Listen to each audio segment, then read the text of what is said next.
So maybe in the beginning, when we talk about owning your tech career, what are actually some of the implications if we don't own our tech career? Because I know there are so many developers, so many technologies these days, right? I'm not sure like everyone actually thinks about their tech career.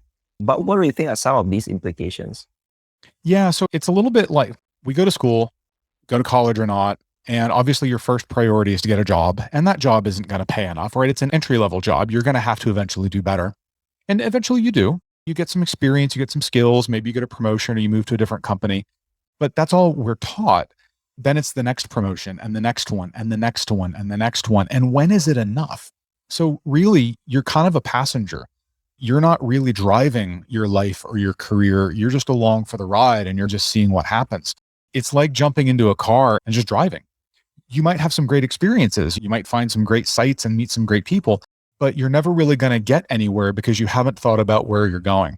And so you wind up in the rat race. You wind up just pursuing the next title or the next promotion.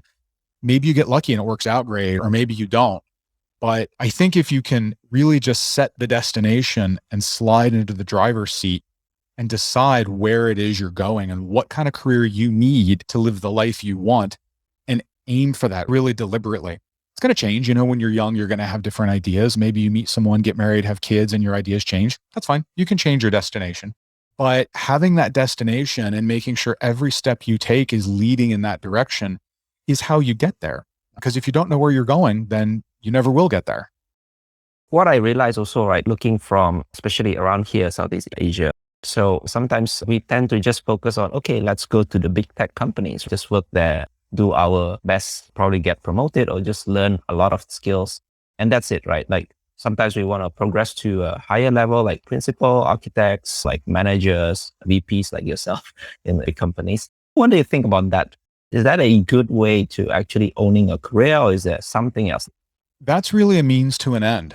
Those are all great steps if they're taking you in the right direction. But one of the things I talk first in the book is that you have to define what success looks like for you. You can't let anyone else do it. You have to sit down and say, okay, I want to live in this type of house, this area. I want to take these types of vacations. I'm thinking about this type of family. Maybe I want a wife and a couple kids and a dog. You have to figure out what that costs. What is it going to cost me? And there's two components to cost. There's money, obviously, but there's time. How much time do I want to spend on my life? When you're younger, maybe you're okay working 60, 70-hour weeks, but is that what you always want to do? And then once you figure out what success looks like, then you can start to decide, okay, what type of career will get me that success? For some people, yeah, it's going to be moving into management. For other people, maybe what they want is going to require a really high paying job.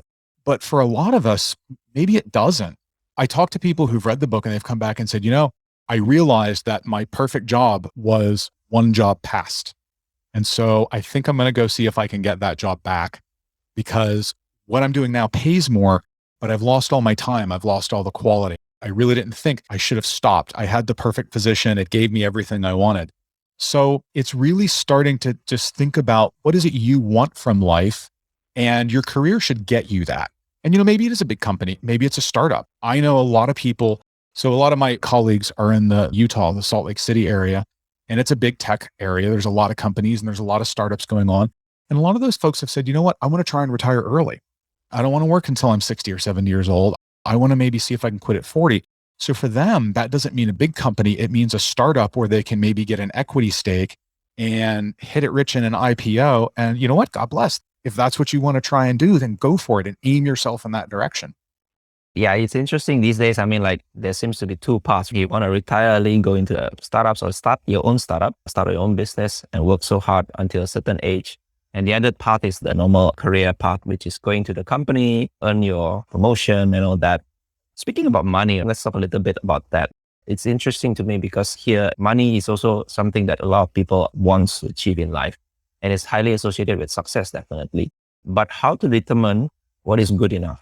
How much money? Because every time someone, for example, works in a big tech company and you compare your salary or equities and all that, it's never enough. So what's your tips here about money? There are some easy ways to figure it out. My answer is going to be a little bit United States centric, but there are metrics elsewhere. In the US, they tell you that you should be making about 3 times your mortgage. So whatever your home mortgage is. And that's going to cover a car, and it's going to cover a certain amount of savings, and it's going to cover all your dining out, going to the movies and all that.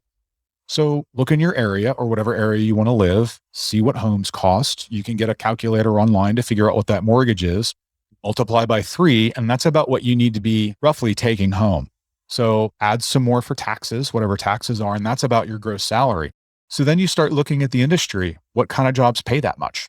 Are those jobs going to require more time than I'm willing to give? Because if so, maybe I need to compromise a little bit. Maybe I need to scale back, or does it seem reasonable? And then that starts to give you an idea of where the finances are.